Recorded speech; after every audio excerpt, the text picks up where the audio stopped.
Hello, everyone, and thank you for joining another episode of the Educational Leadership Podcast. We have another very special guest. Before we introduce our guest, we do want to give a shout out to our sponsor, Ideal Impact. Ideal Impact's giving away hundreds of millions of dollars to public education in the form of a free gift. So if your district needs unrestricted funds, reach out to Ideal Impact. Okay, today we have Dr. Bashara from Alamo Heights, Superintendent from Alamo Heights ISD. Dr. Bashara, thank you for joining us this morning. Thank you for having me. Absolutely. And so, as our listeners know, we're spreading the good word that's happening in public education. There's a lot of great things out there that are happening. And we'd love to, before we jump into the conversation, we'd love to hear about your background in public education. Sure. I actually am from Pittsburgh, Pennsylvania. And so I graduated from a school there in Pennsylvania, Allegheny College, and had met my husband, who was an alumni from Alamo Heights ISD. So we got married right after my graduation, moved here to San Antonio, and I started as a first year teacher in this district. So this is my 29th year of service here in Alamo Heights. So I have done pretty much every position. I've been a teacher, I've been an assistant principal at middle school level, I've been a principal. I served as our human resource director. I've served as communication director, assistant superintendent for 8 years, and then this is my seventh year as a superintendent. And so this is what I know is Alamo Heights. And so when I talk about it to folks, I talk about my work being both professional and personal. I have 4 children who have all, are either in the system still or have graduated from the system. And so we've got deep roots here in Alamo Heights. Yes, I love it. And I love that area. I love Alamo Heights. I used to live in Canyon Lake a long time Yeah. ago. And so it's not too far, but just a beautiful area. Yeah, so exciting. 29 years at the same district, working different roles. That is a testament to your success, obviously, relationships, all kinds of things. I guess I don't want to put words in your mouth. So I think that's a big accomplishment to be at the same district, work all these different roles, and then because you see different superintendents that switch, districts and things. If you could share a little bit about what that looks like, maybe what attributed to that to their ability to do that. Sure. I have my former superintendent would say it was, because I wasn't doing anything well, so they just had to keep moving me along, different places he likes to Right. do. And he's a great mentor to me. I think when I talk to folks within the system, I talk about every day being an interview. So if you are an assistant principal and you have aspirations to be a principal, it's hard as an internal candidate because every day, is an interview. You are on all the time. And so I feel like the success that I've had being promoted to position after position is truly because of great mentors that I've had along the way, guiding me, helping me through decision making, helping me not step into things that I shouldn't be stepping into, keeping me in my lane. And I feel like that's something that I do well too, is promoting leadership growth within this district and helping folks advance where they want to. I'm going off here, but leadership Yeah. is something that I'm incredibly passionate about, leadership development. And so we even purposely and thoughtfully think about how we can empower our teachers to be teacher leaders on campus. To me, we have so many incredible professionals who don't want to move into that next role as an administrator. They want to be in their classroom. That's where their talent and that's where their strength lies. But they want to be leaders in their school. They want to have one foot in the classroom, one foot outside. And to me, it's incredibly important to empower them. To take over the positive school culture and to make contributions to that. So that's something that I've been pretty thoughtful about in my career is helping to develop leaders at all levels. Yeah, yeah, that's a great point. And I know there's different types of leaders. You have the top-down leadership where, you're kind of involved in everything, and then you have more of the bottom-up leadership, servant leadership, where you're more of a support function, for lack of better words. Um, what type of leadership style have you seen most effective in your career? Yes. So for me, it's all about relationships. When I talk about our organization, I talk about it being a flat organization, a learning organization. So, bus drivers have access to the superintendent when they need that. Teachers have access to the assistant superintendent when they need that. We are all, in this work together. And so, you know, the relationship building connections, when I talk about this, I talk about it as being intentional leadership, really being thoughtful about knowing who your people are, knowing what their passions are, knowing what makes them tick. And feeding that when you're able to, stopping by a classroom and asking how their family's doing, um, bringing them their favorite, coffee drink. A principal of mine, last week I stopped by and I brought him coffee. I heard one of my principals provided a homemade lunch to one of our teachers who just came back on maternity leave. That's intentional leadership. That's making connections and prioritizing relationships above everything else. Got it. Got it. No, I love it. That's awesome. So relationships, and how much do y'all get involved, if any, in, because I know there's different assessments out there like DISC. There's the love languages, and I'm sure there's a business. I know there's a book that's kind of a business side of that, and then do you, it's more of like the psychology makeup of like how people make decisions, and that's do y'all get into much of that, like understanding the other person, and then from a psychological level or whatever. It's interesting you bring that up. We have an interview screener for the teachers, and then we have another one for administrators that's all based on the Gallup strengths analysis. And so, what are the top strengths that you look for in teachers? What are the top strengths that you look for in administrators? And that, lots of research behind that through the Gallup organization. And so, that's our foundation for how you enter Alamo Heights. But there's a learning piece, a commitment, both at the campus level and then at my level with my cabinet, about knowing each other's strengths and maximizing each other's strengths. We say that, we all have weaknesses and it's important to know what they are. It's important to manage your weaknesses and what your constraints are. But more importantly, we help each other maximize strengths. That's so cool. Yeah, I know there's like the Kobe assessment. There's other different types of assessments to, like, you understand yourself, but you also understand the other person. Have you, I mean, I don't mean to get off topic, not that we're on like a specific topic, but it's, uh, have you seen that with students, like where districts will actually use those assessments to like understand the natural gifts of students and how they like to make decisions? I mean, obviously it probably changes a little bit as they age, but have you seen that much or? I haven't seen a particular assessment that's been used, but we always talk to our teachers at the beginning of every year about relationships coming first and getting to know your students, giving yourself permission that first week to really dig into the opportunity that will frame the rest of the year about getting to know students. And so they do interest surveys, learning surveys, but that's up to the teachers to do. We don't have a particular assessment that we use, but again, just promoting um, that opening of school to be an incredible opportunity to know kids, so that that pays off throughout the year. Got it. Got it. Yeah. Who knows? Maybe that'll be something they have in the future. I know I have three daughters and they're very different from each other and they all have different gifts and strengths. And I've actually thought about having them take, the assessment so I can, get them to clean their room quicker or It's whatever. I don't interesting. I know. have three daughters too, and you always assume they're going to be alike, and they're not, right? They're so It's different. it's amazing how they could be so different, and then they have the same parents, but they take information differently, and it's just kind of interesting. Absolutely. Absolutely.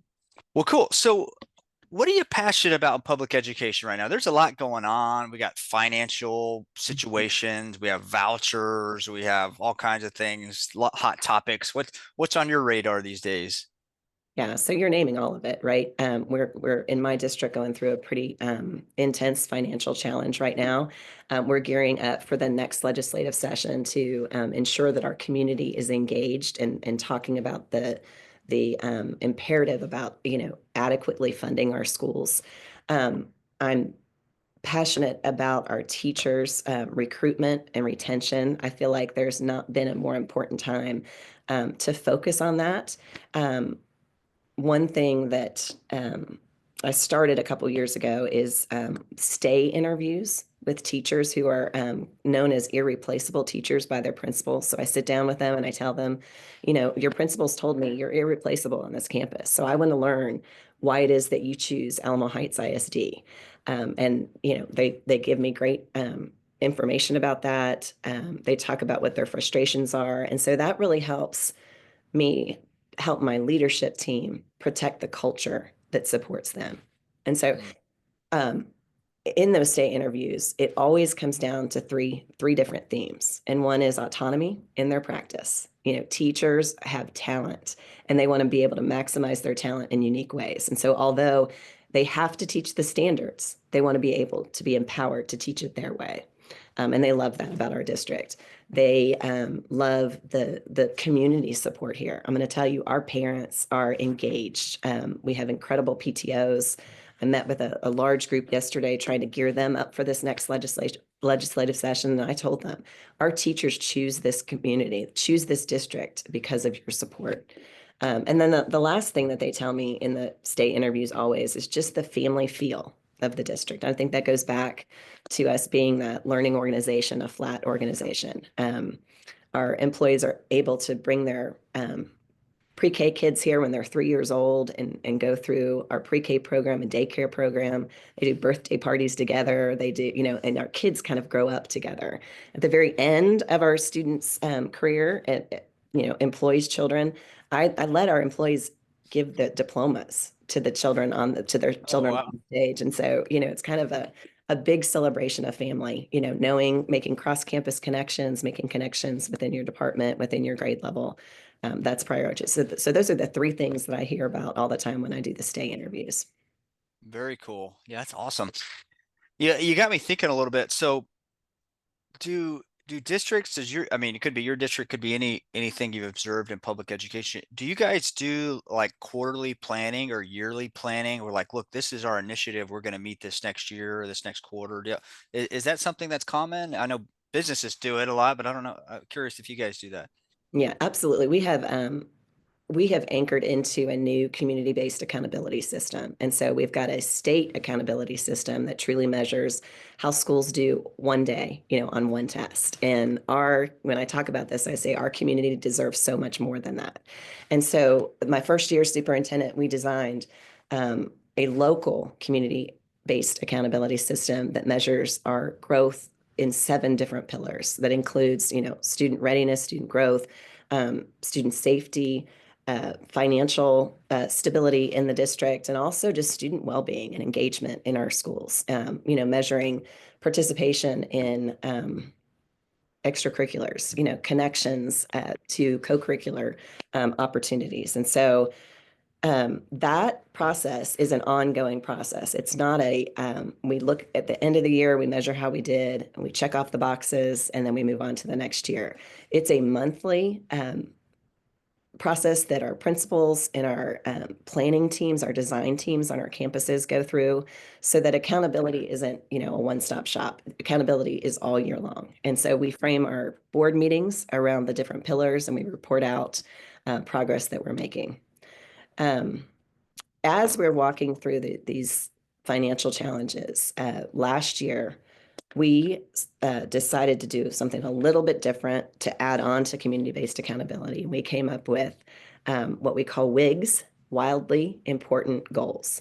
And Nice. the premise behind the WIG is to just be completely focused and narrow, you know, laser-like focused. And so we have 2 WIGs, and the WIGs are to protect the culture here in Alamo Heights and to promote student growth.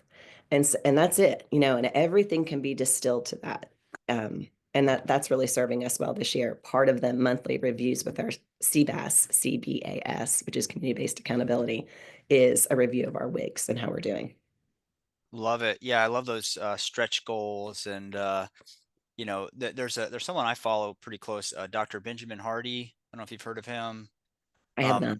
so he wrote the book 10x versus 2x and Who Okay. Not How. I don't know if you've heard of Okay. those, but I have, yes. okay. So I know he was involved with University of Houston and some of the research associated with it, but kind of the basic premise behind the book is, you know, most people are thinking in terms of a 2x growth, right? Like incremental growth, like how do I double what I'm doing now or whatever. But if you Mhm. think about it in a form of a 10x growth, if you were to 10x something, you would probably have a completely different strategy, like different activities, that sort of thing. So it's kind of an interesting like frame on perspective and that sort of thing. So you got me thinking about that a little bit. Okay, so you mentioned financials, right? And we talked. You were talking about the planning and you also mentioned that the right now financially there's some challenges. What kind of impact is that happening affecting you guys right now because of? Yep. Like, many other districts across the state, we have passed multiple years of deficit budgets.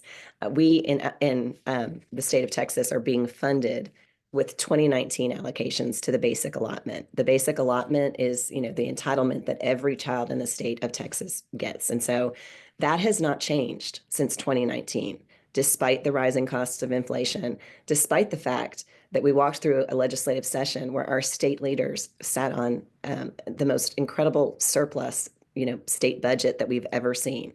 And so that has forced us to be incredibly purposeful about operations for this year. I spent a lot of time visiting with all members on my staff. I do, campus road shows where I try to, be a very truth teller, be very transparent about what we're walking through. And told them last year, we were really going to have to increase class size. And that folks that left, for retirements, or because they were moving, we were going to really look at all of those positions. We cut 22 positions by doing that. It's just through attrition as people were leaving, and that helped us, save about $1.4 million on this year's budget in doing that. But to me, it's unacceptable. Our class sizes are incredibly large at our high school. I've got about 90 sections that have 34 kids in that. And Mm, I'm angry about it. And I'm talking to my community, and they need to be angry about it too. And our community needs to get engaged in this next session. They need to be champions for public schools, and they need to ensure that our state leaders are champions as well. yes, yes, yeah. It's across the board. It's such a it comes up seem like almost every podcast.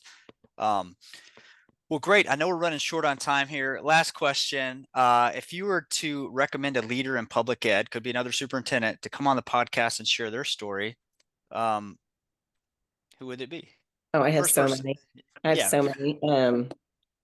I'm thinking because I texted her this morning, Jenny Netherland, who's the new superintendent in Hutto ISD. She was in Granger ISD before. I have a dear friend, colleague, Thad Rohr, who's the superintendent in Friendswood ISD. I mean, I could just keep going for you. Those are the two that I talked to this morning. I've got great connections with folks across the state. They fill my bucket. So, That's awesome. Oh, very, very good. I appreciate you sharing that. And I appreciate you being on the podcast today. Gary, it was Um, nice to meet with you. Nice to meet you with you as well. And before we close out, any last thoughts for listeners? Maybe, something special happening at your district, just anything you want to share? I guess what I would share is just the importance of elevating the teaching profession. We've walked through a time where we've seen so many teachers, leaving this profession the last couple of years. We're at a record low of graduates who are choosing the education profession. And so when I get the opportunity to share, some closing thoughts and a challenge with folks, it's about, elevating this teaching profession and holding our leaders to elevate it as well. We need to talk positively about teachers who've impacted our lives. There are so many, there's not one person that can't name a teacher that has positively impacted them. Um, and so, I encourage my staff to talk about the work that they do, speaking about their work, speaking about their impact might just turn, someone on to choosing that profession. We're standing up a early college high school where we're trying to grow teachers here within the district. And so our freshmen, this is the first year, they'll progress through 4 years and have 60 credit hours. They'll have their associate's degree in education. They could be a teacher assistant or they could Wow. go into education at that point. So that's just a big priority to me. That I'm in teaching because I don't think I'm in education because I don't think there's any more important profession than teachers. And so that's where my heart is. Got it. Love it. Awesome. Well, I'd love to have you on here again in the future, right? So the things are always changing, and I really enjoyed today's interview. You obviously have, I don't know, this is the perspective I got is you are doing some amazing things at your district, and your leadership is a testament to that. So, um, okay, well, let's close out. Before we close out, we do want to give one final shout out to our sponsor, Ideal Impact. Ideal Impact's giving away hundreds of millions of dollars to public education unrestricted funds in the form of a free gift. So if your district needs additional funding, reach out to Ideal Impact. And for those that have been tuning in, stay tuned for future episodes of the Educational Leadership Podcast.